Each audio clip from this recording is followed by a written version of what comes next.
Bismillahirrahmanirrahim. Assalamualaikum warahmatullahi wabarakatuh. Alhamdulillahi rabbil alamin. Wassalatu wassalamu ala rasulillahil karim. Nabiyyina Muhammadin wa ala alihi wa sahbihi wa dhurriyyatihi wa ummatihi ila yaumiddin wa ba'd. Faya ahbaballahi wa ahbaba rasulihi sallallahu alaihi wasallam. Usi nafsi wa iyyakum bitaqwallahi faqad fazal muttaqun. فلا تموتن إلا وأنتم مسلمون فقال تعالى يا أيها الذين آمنوا اتقوا الله حق تقاته ولا تموتن إلا وأنتم مسلمون. Dalam hal yang singkat dari tema yang teman-teman ajukan di kesempatan kali ini, ada beberapa poin yang ingin kita tegaskan dari petunjuk Al-Quranul Karim dan hadis-hadis Nabi Muhammad SAW terkait dengan sifat istiqamah dalam menjaga amalan-amalan yang telah ditenun selama Ramadan agar dapat dipertahankan setidaknya sampai menjelang kita di akhir kehidupan sebelum kita kembali kepada Allah Subhanahu wa taala. Ada dua bagian yang akan kita kaji di kesempatan kali ini. Yang pertama adalah terkait dengan pemaknaan istiqamah. Kemudian nanti yang kedua, apa yang diistiqamahkan pasca Ramadan ini sehingga sekaligus itu menunjukkan parameter keberhasilan kita menunaikan ibadah siyam Ramadan yang telah kita sempurnakan dalam beberapa hari ke belakang. Dan yang terakhir barangkali sebagai bonus yang Al-Quran tegaskan kepada kita, apa yang bisa diraih ketika seorang hamba mampu istiqamah, menjaga amal baiknya, mendekat kepada Allah Subhanahu wa taala sehingga ia bisa berbekal dengan itu hingga berpulang kembali kepada Allah Subhanahu wa taala. Baik, kata istiqamah tentu kita ketahui bersama adalah derivasi dari kata istaqama, yastaqimu, istiqamah. Ini turunan dari kata qoma pada asalnya, dari tiga huruf qaf, waw, kemudian mim, lalu terjadi penyesuaian menjadi qama, bisa jadi aqama, kemudian istaqama. Asal katanya kalau kita rujuk ke dalam pendekatan bahasa Arab secara semantik, ini menunjukkan sesuatu yang tegak lurus, yang rapi gitu ya. Karena itu kalau kita mau menunaikan sholat, kita seringkali mendengar imam kemudian mengarah kepada jamaah dan mengatakan istau, istaqimu. Kan? Istau, kemudian luruskan, rapatkan, istaqimu, tegakkan dengan baik ya. Karena sholat kemudian akan dimulai. Istaqimu, tegak, lurus, baik, sempurna. Itu kalimat perintahnya. Kalau kita ingin ambil dalam bentuk yang sifatnya masdar atau kita kembalikan ke dalam kata benda, maka dari kata istaqama, yastaqimu lahirlah kemudian istiqamah. Umumnya kata benda itu menunjukkan kepada sebuah sifat, karakter, keadaan. Jadi sesuatu yang tegak, lurus, konsisten pada sesuatu atau ruang atau bahkan pekerjaan yang telah dilakukan menjadi karakter sebelumnya. Jadi bila kita tarik kepada keadaan Ramadan, ada kebiasaan-kebiasaan di Ramadan yang telah dilakukan, yang telah dibiasakan, sehingga diharapkan dengan kebiasaan itu menjadi karakter yang menyatu dengan kepribadian kita semua, dan itu kemudian dipertahankan tegak lurus seiring berjalannya waktu konsisten sampai kita kembali kepada Allah Subhanahu wa taala. Itulah kira-kira kalau kita ambil pengertian secara singkat istiqamah bila dikaitkan dengan berbagai amalan yang telah kita tenun selama Ramadan. Sekarang pertanyaannya adalah, apa yang diistiqomahkan ini? Karena poinnya kan kita harus jaga. Apa yang kemudian kita harus jaga pasca Ramadan ini, yang sekaligus dengan penjagaan itu menunjukkan keberhasilan ibadah kita, latihan kita, training kita yang telah berjalan setidaknya selama sebulan di bulan Ramadan itu. Maka ini kemudian sebelum kita banyak menduga atau bahkan berspekulasi atau bahkan kemudian mencari-cari dengan pandangan kita sendiri, maka Al-Quran langsung memberikan batas. Allah Subhanahu wa taala menginfokan agar dengan penjelasan yang Allah telah turunkan ini, maka menjadi standar yang mutlak, standar yang menjadi rujukan bagi setiap insan beriman bahwa ini yang Allah inginkan, bukan yang kita harapkan tapi yang Allah inginkan. Maka jika menyatu antara keinginan Allah dengan keinginan hamba, maka ikutkan keinginan kita kepada keinginan Allah Subhanahu wa taala. Itu yang disebut dengan tawakal. Dan ciri insan beriman itu semakin tinggi imannya, semakin kuat tawakalnya. Itu yang dimaksud Quran surah ke-8 Al-Anfal di ayat yang kedua itu. Innamal mu'minuna alladzina idza dzukirallahu wajilat qulubuhum wa idza tuliyat 'alaihim ayatuhu zadatuhum imana wa 'ala rabbihim yatawakkalun. Jadi ketika zadathum imana, imannya bertambah, maka tingkat tawakalnya, kepasrahannya, penyerahannya, sekaligus kepatuhannya kepada Allah itu semakin tinggi. Dan pembuka perintah penunaian siam Ramadan itu dibukanya dengan panggilan iman. Ya ayyuhalladzina amanu, hai semua orang-orang yang beriman. Jadi akhirnya semua perintah, semua tanda ini menunjukkan dan mengarahkan pada satu sisi, kepatuhan, ketaatan, dan kedekatan kita dengan Allah Subhanahu wa ta'ala.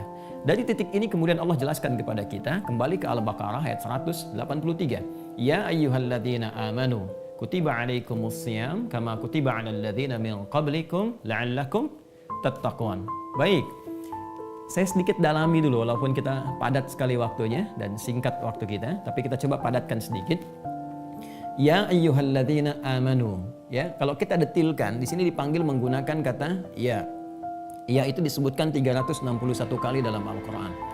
Kalau kita kembali belajar ke ilmu nahwu di gramatikal bahasa Arab, maka ya disebut dengan huruf nida, huruf panggilan. Tapi kalau kita dalami kemudian, ternyata panggilan ini mencakup semua makna huruf nida. Ada 14 makna huruf nida, kata Muhyiddin Ad-Darwishi, itu ada a, ada ya, ada ayah, ada ha, dan seterusnya. Itu semua dicakup oleh a, oleh ya. Jadi bisa memanggil yang dekat, yang menengah, yang jauh, sekaligus memohonkan pertolongan atau minta bantuan. Jadi seakan Allah ingin mengatakan dengan panggilan ya ayyuhalladzina amanu, hai semua orang yang beriman tanpa kecuali. Karena alladzina yang disebutkan 1080 kali dalam Al-Quran, itu isim mausul, konjungsi, mencakup semua kalangan tanpa kecuali. Mau laki-laki, perempuan, besar, kecil, tua, muda, ya. Ini memberi kesan kepada kita bahwa nanti pasca Ramadan pun, kalau kita ingin tarik kepada materi kita sekarang, pasca Ramadan pun siapa yang ingin dilihat berhasil, yang istiqomah, maka semua orang yang telah menjalani ibadah puasa, ukurannya mesti ikut ukuran ini. Hai semua orang-orang yang beriman tanpa kecuali. Ini mencakup laki-laki, perempuan, besar, kecil, tua, muda, siapapun dia. Dan melewati sekat-sekat sosial, batas-batas sosial kemanusiaan. Kemudian ditekankan dengan menggunakan kata ayyuha, disebutkan 150 kali dalam Al-Quran. Ayyunya munada sebagai taukid penguat, haknya tanbih untuk pengingat. Jadi kalau kita mau detilkan terjemah tafsirnya, hei semua orang yang telah beriman tanpa kecuali. Baik engkau merasa dekat denganku, atau menengah, atau jauh dariku, kan? Kemudian aku tegaskan kepada kalian, aku ingatkan. Kutiba alaikumus siyam, diwajibkan bagi kalian saat ini menunaikan ibadah siyam kama kutiba alal ladzina min qablikum, seperti orang-orang dulu pun mendapati kewajibannya. Nah, ini inti materi kita. La'allakum tattaqun, dan diharapkan dengan penunaian ibadah siyam itu kalian akan menjadi pribadi yang semakin bertakwa. Ini ukurannya. Jadi kalau saya ingin gambarkan sedikit, kalau kita buat sedikit ke tabelnya atau urutannya, maka di sini kita menunaikan ibadah siyam. Dan tentu dilakukannya di bulan Ramadan. Kemudian dari penunaian ini diharapkan ada peningkatan takwa. Ini poinnya. Lalu tema yang kita hadirkan adalah bagaimana menjaga sifat istiqamah pasca Ramadan. Ini poinnya. Setelah Ramadan berlalu. Sebelum kita membahas ini, bahkan Anda menyantumkan tema yang dimaksudkan, Al-Quran itu sudah memberikan isyarat bahwa pengajian, pendalaman, penelitian, pembahasan tentang ini pasti akan berlangsung. Karena itu, Al-Quran sudah membuat satu ukuran tertentu ketika mengungkapkan peningkatan takwa itu. Allah Subhanahu wa Ta'ala berfirman dengan menyampaikan la'allakum. Ini poinnya. La'allakum tattaqun.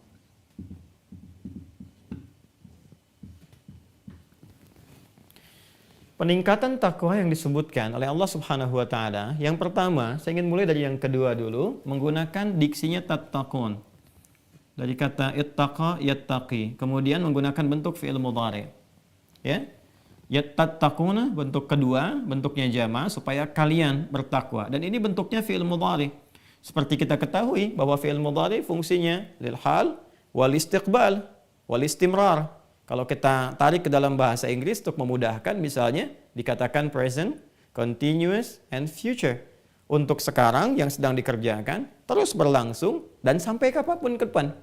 Sampai kapanpun ke depan. Jadi ternyata peningkatan takwa yang dimaksudkan di dalam ayat tentang perintah menunaikan ibadah siam ini bukan hanya diharapkan terjadi pada saat penunaian ibadah puasa Ramadan. Baik itu di malam-malamnya ataupun di siang-siangnya. Selama bulan Ramadan, itu baru present. Ya, pada saat penunaian. Tapi penggunaan fi'il mudhari di sini memberikan kesan kepada kita bahwa yang diharapkan itu bukan hanya saat Ramadan.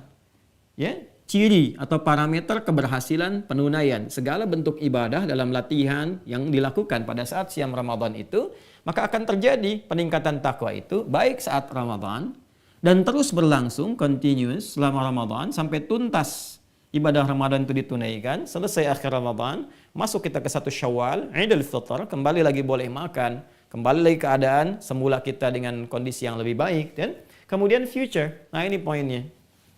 Future. Ya. Sampai kita bawa terus. Kalau tadi Ustaz Sri mengatakan ada yang bikin judul sampai ke akhirat misalnya, di bawah itu, ya boleh-boleh saja, karena memang future kan sampai kembali kita kepada Allah Subhanahu wa Ta'ala. Kalau mau pakai dalil kan tadi kita bisa bawa Quran surah ke-59 Al-Hasyr ayat 18 itu. Ya ayyuhalladzina amanu taqullaha wal tanzur nafsum ma qaddamat lighad. Hai setiap insan yang beriman, tingkatkan takwamu kepada Allah Subhanahu wa Ta'ala dan siapkan dirimu untuk membawa takwa itu sampai punya visi lighad. Ghad di situ kan sampai ke akhirat. Jadi kita tarik perjalanan hidup kita. Kalau saya selalu berbagi kurikulum kehidupan itu, keluarkan dulu tuh ayat akhiratnya. Ya, kita kan ingin kembali kepada Allah mendapat rahmat di akhirat dalam bentuk surga. Sedangkan surga itu kan ragamnya ada berapa? Ya, ada 8 kan? Ya, di Quran didetilkan kemudian di hadis. Nah, idealnya sebetulnya sederhananya kalau kita ingin tarik kurikulum ini ke dunia, keluarkan dulu saja aktivitas-aktivitas yang mengantarkan kita kepada harapan-harapan capaian surga.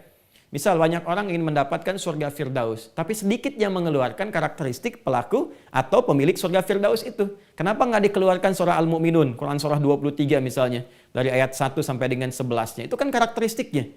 Itu konteks akhirat, turunkan ke bumi menjadi kurikulum. Sehingga ada orang-orang ahli surga Firdaus yang berkehidupan di bumi dan konsisten melakukan itu sampai dengan wafat. Itu yang dimaksudkan membuat kurikulum kehidupan sampai dengan akhirat. Akhiratnya turunkan ke bumi, diminiasikan, dan itu yang dilakukan dalam perjalanan kehidupan kita. Ini contohnya gitu kan.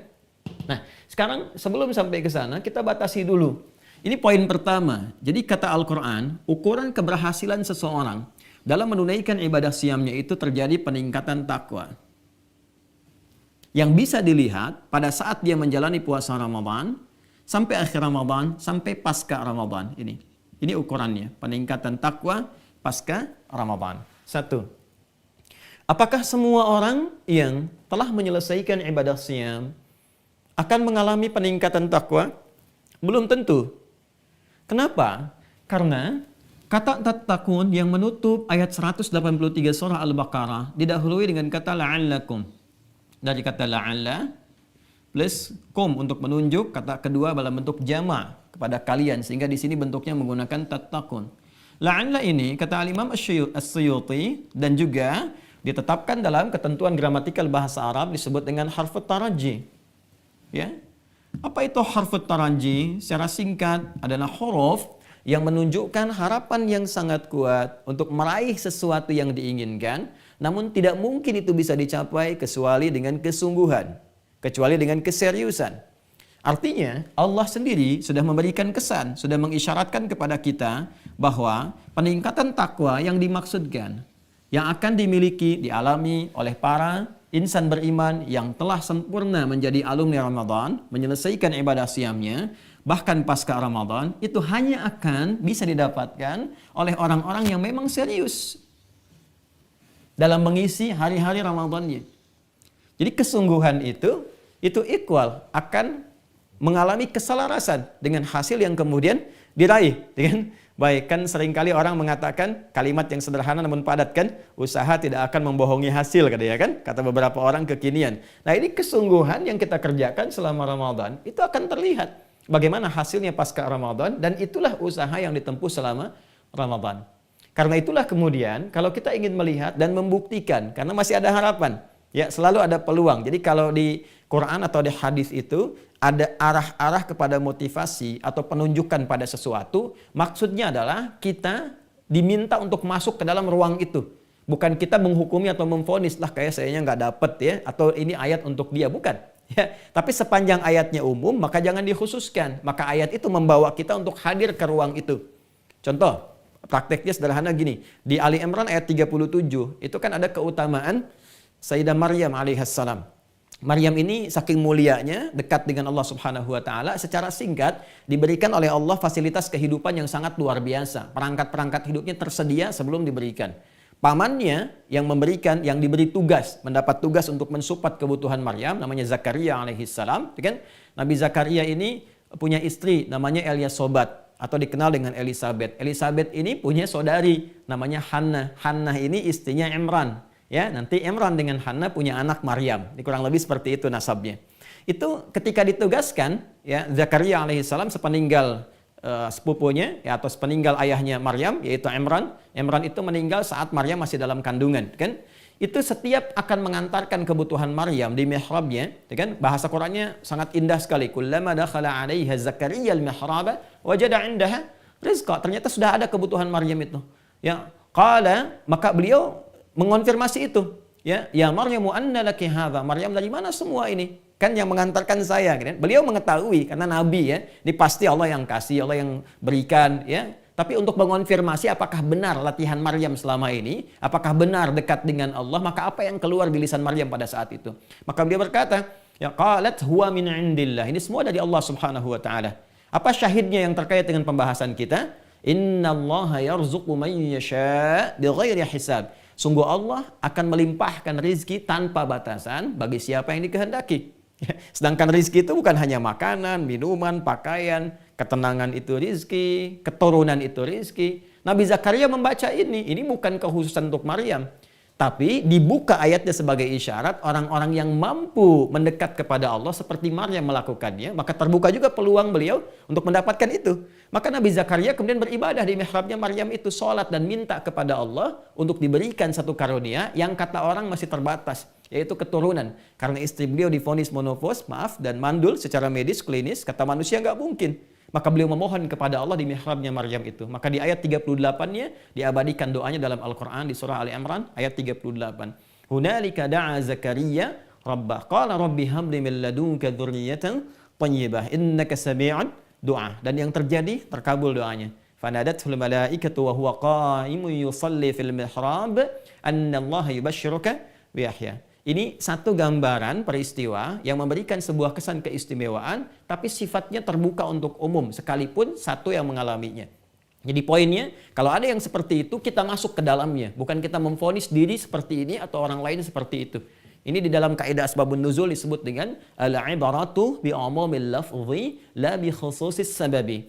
Hikmah itu, hukum itu, bahkan kesan itu bisa diambil dengan keumuman lafaznya, bukan karena kekhususan sebabnya.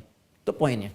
Kalau kita kembalikan ke sini, ya Bapak Ibu sekalian, kalau kita kembalikan ke sini bahwa kalau nanti kita melihat bahwa ciri-ciri ini ada pada diri kita, maka terus sempurnakan. Itu yang disebut dengan istiqamah, jaga tegak lurus pada itu semua, ya, pertahankan sampai kita kembali pulang menghadap Allah Subhanahu wa taala. Bisa ketemu Ramadan berikutnya lagi, bisa tidak bertemu sesuai dengan ajal yang telah Allah tetapkan.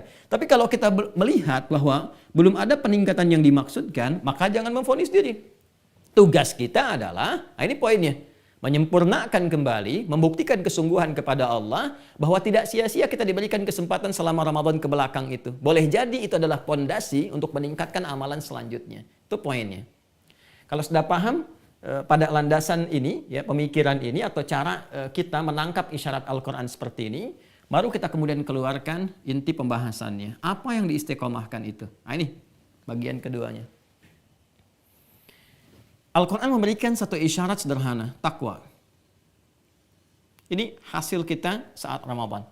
Waktu saya sangat terbatas, 45 menit. Jadi saya tidak akan membahas terlalu dalam, karena nanti kalau kita mau bedah ini sesungguhnya sangat dalam sekali, luas sekali pembahasannya. Kita hanya akan khususkan pada spesifik yang kita latih selama Ramadan saja. Kata takwa dan derivasinya di Quran itu setidaknya terdapat sebanyak 115 kali.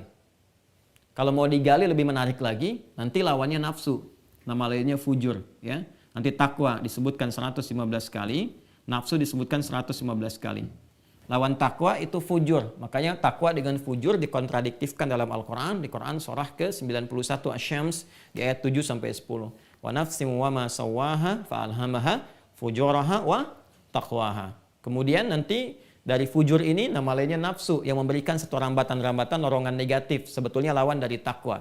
Nanti begitu keluar dari fujur, keluarlah perbuatan su. Karena sumbernya dari nafas ketemu su, kadang sering disebut dengan nafsu. Itu yang dimaksud Quran surah ke-12 Yusuf ayat 53. Wa ma ubarri'un nafsi innan nafsa la'ammaratun bisu illa ma rahima rabbi. Kan?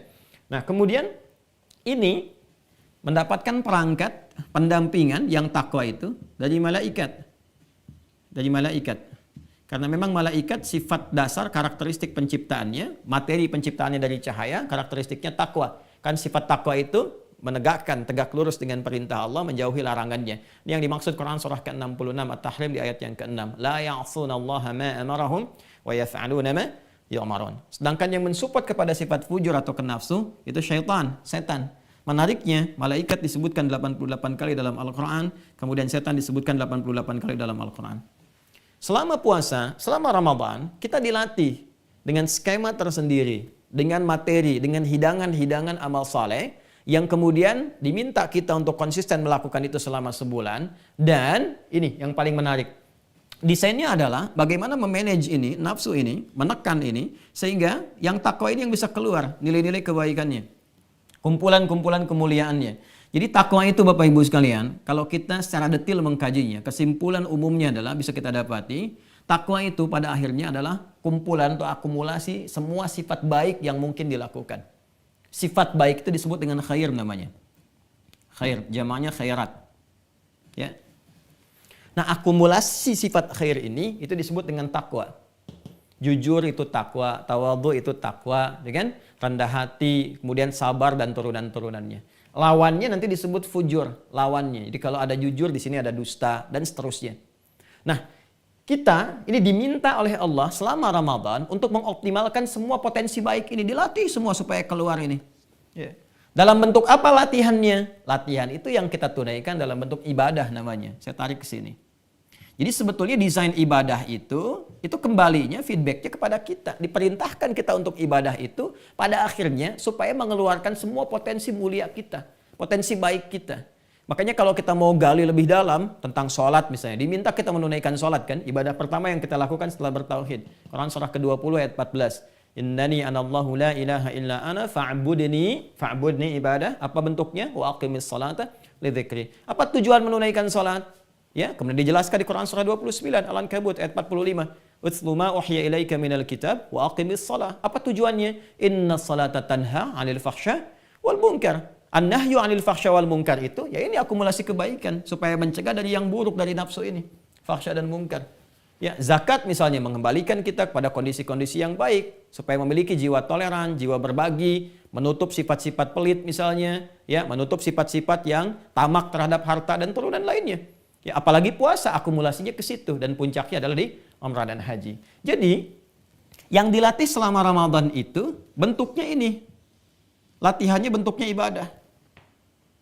Tujuan puncaknya adalah mengeluarkan semua potensi kebaikan itu yang disebut dengan takwa supaya kalian punya karakteristik untuk bertakwa. Maksudnya semua sifat baik ini keluar. Ya. Nah, ibadah yang dilatih selama Ramadan itu ada dua. Ini perwujudan sifat takwa. Nah, ini dua hal ini nanti akan kita lihat menjadi parameter keberhasilan kita setelah Ramadan. Apakah ini kemudian bisa naik, ya, kemudian konsisten kita jaga, ataukah terlihat ada persamaan sama antara sekarang dengan Ramadan, kan? Atau menurun misalnya. Nanti bagaimana cara membacanya? Nanti kita akan lihat bersama, kan? Yang pertama, ada yang terkait dengan aspek al-bu'd rabbani atau dimensi vertikal, ya, transendental dalam bentuk ibadah ritual.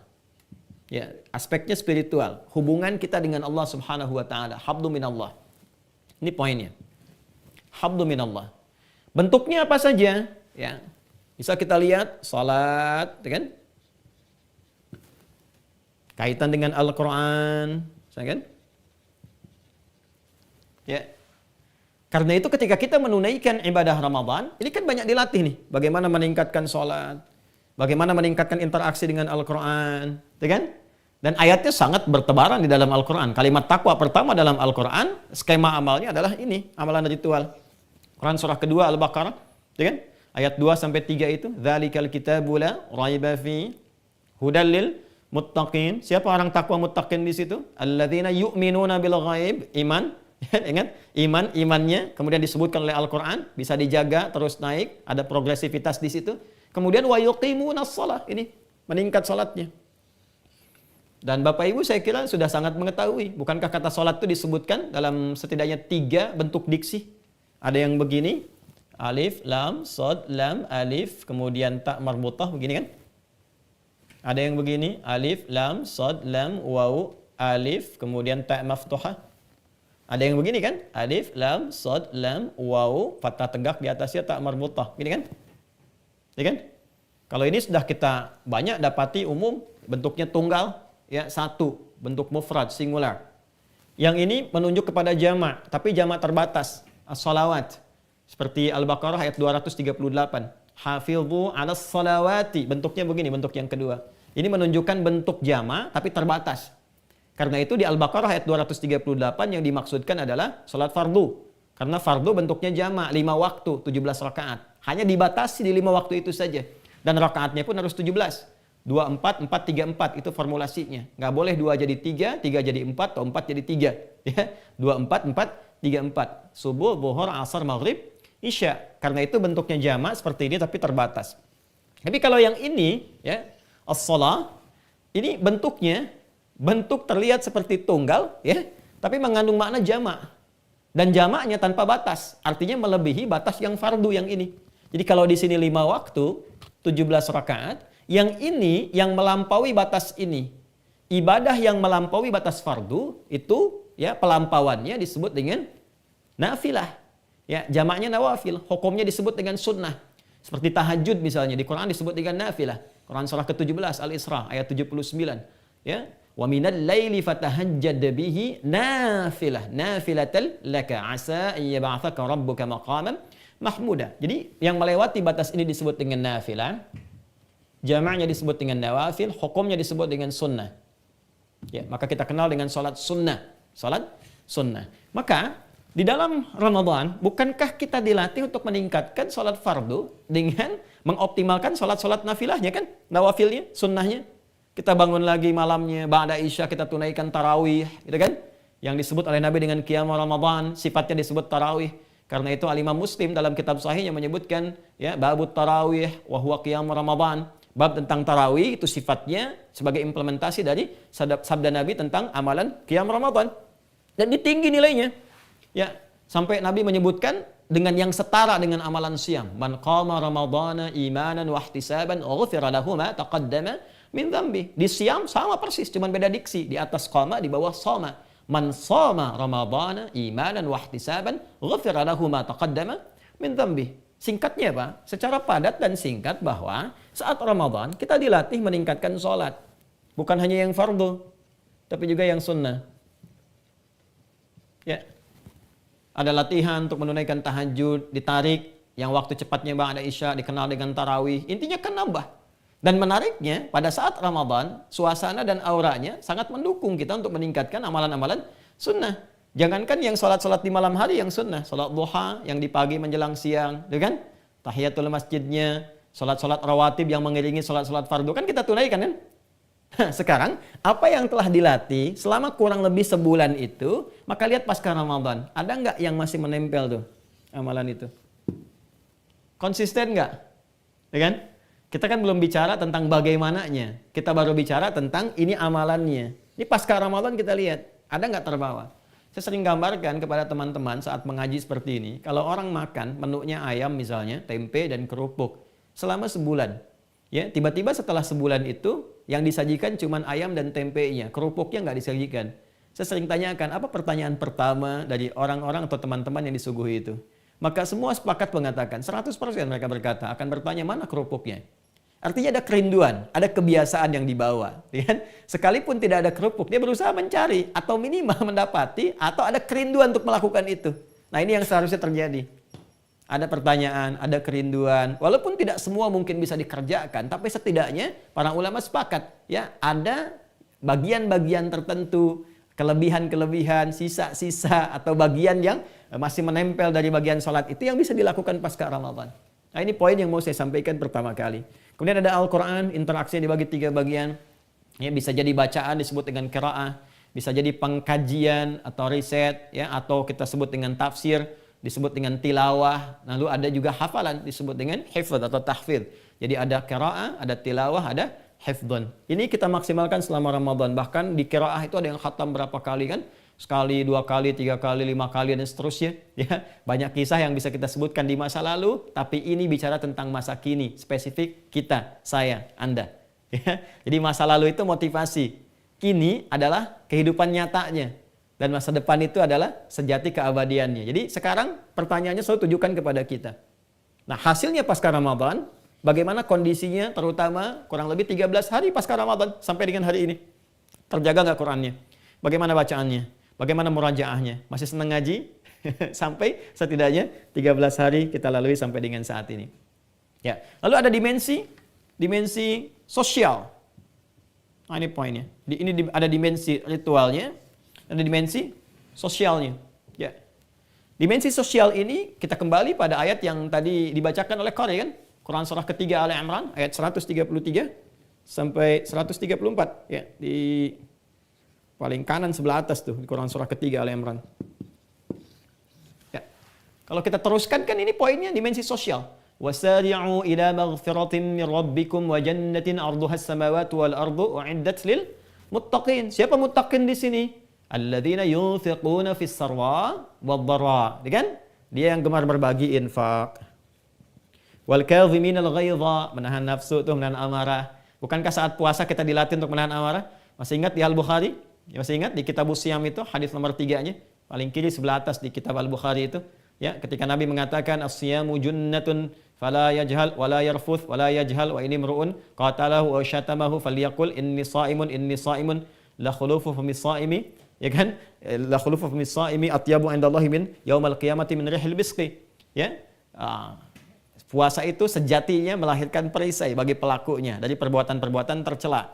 Maka jangan sampai orang puasa itu berkata yang kotor. Itu kan nahan diri dari perbuatan yang kotor, berbuat yang tidak pantas. Kalau ada yang memprovokasi, mengajak berselisih, katakan minimal pada dirinya, aku sedang puasa. Ini wal kadhiminal ghaidha. Wal kadhiminal ghaidha. Wal 'afina 'anil nas. Itu interaksi sosial semua. Membangun harmoni singkatnya. Kan? Wallahu yuhibbul muhsinin. Nah, dan singkatnya pada akhirnya Allah mencintai para pelaku kebaikan itu. Ini kalau konsisten dilakukan bagian ini saja, teman-teman sekalian, apalagi bila digabungkan dengan yang ini, itu disebut oleh Al-Quran. Jika ini yang dilatih selama Ramadan, gemar berbagi, infak. Sebelum Ramadan ada orang minta depan mata, belum tentu diberi kan? Saat Ramadan bahkan Anda mencari-cari itu, mana yatimnya sekitaran kita, mana du'afanya dan sebagainya. Ini. Sampai nanti kita pun diwajibkan untuk melatih lewat skema zakat fitri itu, untuk menunjuk kesan berbagi di sini. Membangun harmoni, saling memaafkan. Ya, bahkan Anda membuat ruang halal bihalal kan, konteksnya untuk ke sini kan, implementasi dari ini. Gitu. Itu salah satunya. Ini kalau kita bisa pertahankan, kemudian jadi ukuran keberhidupan kita, terbawa karakter ini sampai pasca Ramadan, ini yang dimaksud istiqamah pasca Ramadan.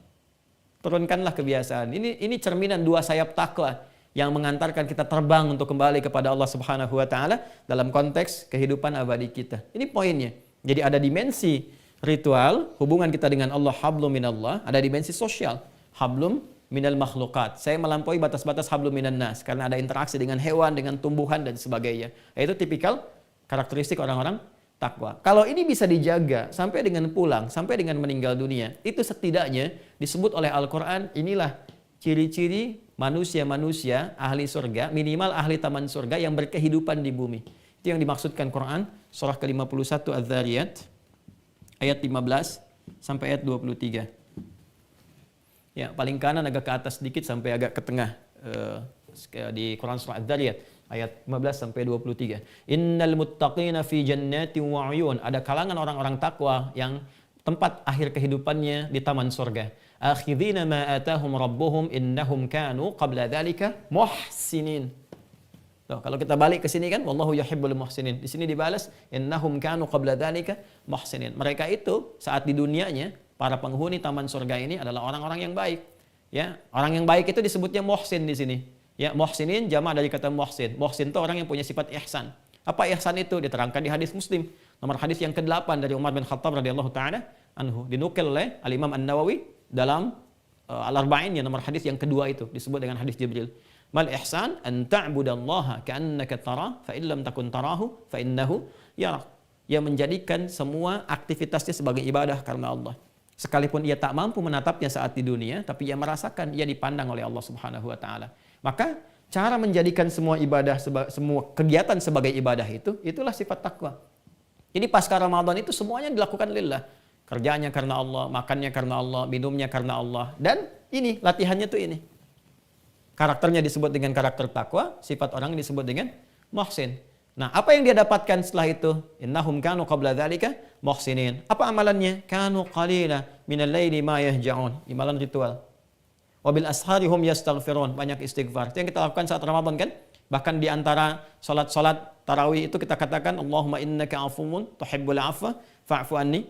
Atau riwayat Ibnu Majah, Allahumma innaka afuwun karim tuhibbul afwa fa'fu anni. Itu kan kalimat viral yang diajarkan Sayyidah Aisyah ketika mendapat pengajaran dari Nabi sallallahu alaihi wasallam ketika beliau berkata, "Lau alimtu ayya lailatul qadri ma aqulu fiha." Kata beliau, kalau saya tahu malam itu bertepatan dengan anugerah Allah di malam Al-Qadar, apa yang aku katakan? Kata Nabi, "Qulu," ya, makuli, katakanlah oleh engkau, "Allahumma innaka afuwun karim tuhibbul afwa fa'fu anni." Itu kan istighfar. Ya, wa fi amwalihim haqqul lis-sa'ili wal mahrum. Ini skema yang kedua, sosial. Wa fil ardi ayatul lil muqinina wa fi anfusikum afala tubsirun. Wa fis sama'i rizqukum wa ma tu'adun. Fa rabbis sama'i dan wal ardi innahu la haqqun mithla ma annakum tantiqun. Jadi apa yang Allah janjikan kata Allah pasti terjadi. Seperti engkau juga berkata dengan mudahnya, dengan gampangnya. Seperti itulah Allah gampang mudah mengatakan bahwa orang-orang yang konsisten membawa ini sampai dia meninggal, maka tempat berpulangnya disediakan tempat yang istimewa oleh Allah Subhanahu wa taala. Di taman surga, tamannya yang mana? Bisa Taman Aden, bisa Firdaus, bisa yang lainnya, dan bentangannya seluas langit dan bumi. Bentangannya seluas langit dan bumi. Ini gambarannya. Sekarang pertanyaannya, kita ada di mana sampai hari ini, hari ke-13? Nah, lalu skemanya seperti apa? Dari sini, maka tarik skema ini ke dalam diri kita masing-masing. Lihat bagaimana peningkatan yang sudah terjadi pada diri kita. Cara membandingkannya begini, karena Ramadan itu latihan. Jangan dibandingkan dengan Ramadan, nggak akan sama. Pasti nggak akan sama. Situasinya beda, auranya tidak sama, gitu kan? Kondisinya juga sangat berlainan. Membandingkannya adalah dengan sebelum kita masuk Ramadan. Sebelum masuk Ramadan keadaannya bagaimana? Yang 5 waktu kadang masih terlambat, masih malas dan sebagainya gitu kan. Ya sunnah kadang-kadang dikerjakan, kadang-kadang tidak misalnya. Atau ada yang sudah bagus sama sekali, alhamdulillah. Di Ramadan dilatih, ditingkatkan lagi. Nanti pasca Ramadan melihat perbandingannya, kalau ingin lihat berhasil, jangan dibandingkan dengan Ramadan, terlalu jauh. Bandingkan dengan pra-Ramadan. Kebiasaan kita sekarang pasca Ramadan dengan sebelum Ramadan, ada peningkatan nggak? Ya kan?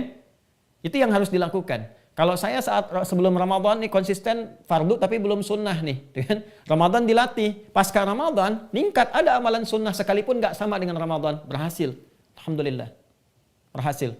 Tinggal nanti pasca Ramadan ini kita coba jaga itu, minimal kita naikkan sampai persiapan ke Ramadan berikutnya atau sampai kembali pada Allah Subhanahu Wa Taala. Itu ukuran yang pertama, kan? Yang kedua sebagai penutup, bagaimana menjaga ini konsistensi supaya ini bisa konsisten sampai dengan kita kembali pada Allah Subhanahu wa taala. Memang kata orang tidak mudah gitu kan, karena konsisten itu mesti melewati setidaknya 9 tahapan gitu kan. Ada konsis 1, konsis 2, konsis 3, konsis 4 sampai konsisten deh ya. Orang-orang mengatakan candanya demikian gitu. Tapi kalau kita tarik ke dalam nuansa Quran, ada 2 cara yang paling utama menjaga kita bisa istiqamah untuk mempertahankan amalan. Ya, yang pertama, ini yang paling singkat yang bisa kita lakukan, selalu ingat tentang kematian.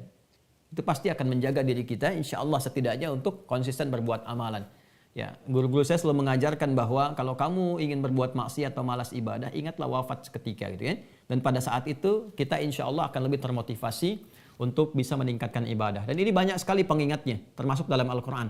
Orang kalau ingin sholatnya khusyuk, hal pertama yang Allah ingatkan kepada pelaku sholat itu adalah Coba ingat bahwa engkau mungkin akan kembali kepada Allah saat menunaikan sholat itu. Itu ada di Quran surah kedua Al-Baqarah ayat ke-45 sampai 46. Wasta'inu bis-sabri was-shalah wa innaha lakabiratun illa 'alal khashi'in. Siapa orang khusyuk itu? Alladzina yadhunnuna annahum mulaqu rabbihim wa annahum ilaihi raji'un. Ini bagian yang pertama. Jadi kalau kita ingin menjaga tetap istiqamah, kan, maka ingat bahwa lakukan itu, jaga itu sampai pada akhirnya ingat bahwa kita tuh akan pulang. Kita akan kembali, kita akan menghadap pada Allah Subhanahu wa taala. Sia-sia kalau kemudian apa yang telah kita tenun ternyata pada akhirnya saat berpulang itu tidak mendapatkan jejak apapun. Jadi bagian yang pertama. Yang kedua, yang terakhir adalah cari orang-orang dan lingkungan-lingkungan terbaik untuk menjaga amalan itu. Kalau perlu bentuk komunitas. Ini saya lihat di Zoom Bapak Ibu kan banyak sekali. Ya, kenapa tidak membentuk misalnya ada grup sendiri? Grup di sini kan ada turunan amal nih. Bikin aja misalnya grup takwa pasca Ramadan misalnya, atau grup misalnya harapan takwa. Ini kan ada harapan bunda nih. Bisa bikin harapan takwa. Misal ya, nggak harus banyak-banyak, beberapa dulu turunkan tuh. Misalnya ada grup untuk menjaga konsistensi sholat. Diingatkan aja. Waktunya duha tinggal di broadcast adminnya. Bapak Ibu waktu duha nih gitu kan. Ini awal duha syuruk, tengah duha ini keutamaannya ini. Ya, yang pertengahan keutamaan ini, yang akhirnya keutamaannya ini. Nanti ada, kan yang sudah ada tuh banyak grup tahajud, grup duha kan juga boleh kan diinfo aja gitu. Itu kan memberikan satu lingkungan yang baik. Ya, kemudian juga berkumpul dengan orang-orang yang baik, ya, bergaul, berkumpul, terkoneksi kan. Dan alhamdulillah saya kira di sekolah insya Allah ya setidaknya jadi orang baik dulu supaya semua terkoneksikan di sekolah, di yayasan dan seterusnya. Pertanyaan terbesarnya adalah dari dua hal ini, itu Imam Nawawi sampai membuat buku Riyadhus Shalihin kan? Kitab Riyadhus Shalihin. Riyadhus Shalihin itu kenapa? Ya taman orang-orang soleh. Jadi kalau memang mau jadi soleh nggak bisa sendirian. Ya kita harus mencari orang-orang baik yang lain yang memotivasi kita untuk mempertahankan amalan. Cari guru yang baik, cari teman yang baik, dan untuk mendapatkan kebaikan itu jadi orang yang baik atau berniat untuk menjadi baik. Ini yang saya kira hal yang secara singkat padat diberikan 45 menit kepada saya untuk disampaikan, dan lebih 3 menit saya kira mohon maaf atas kelebihan itu. Mudah-mudahan dapat menyempurnakan apa yang telah dibahas, dan saya ingin tutup dengan pertanyaan mendasar pada jiwa kita masing-masing. Apakah apa yang sudah kita lakukan sampai detik ini benar-benar diniatkan ibadah kepada Allah Subhanahu wa taala? Anda mendidik di yayasan, di sekolah, didik murid-murid, apakah dilakukan karena kewajiban atau karena Allah? Anda mendidik anak, ya, yang Allah titipkan sebagai amanah, apakah karena ibadah atau karena sayang? Pun amalan-amalan yang lainnya. Maka transformasikan semua itu, rubah menjadi niat-niat ibadah. Seketika Allah kumpulkan segala jenis rahmat untuk menyempurnakan kebahagiaan hidup kita baik di dunia ataupun di akhirat. Rabbana atina fid dunya hasanah wa fil akhirati hasanah wa qina adzabannar. Wassallallahu ala sayyidina Muhammad wa ala alihi washabbihi ajmain. Wa akhiru da'wana alhamdulillahi rabbil alamin. Wassalamu alaikum warahmatullahi wabarakatuh.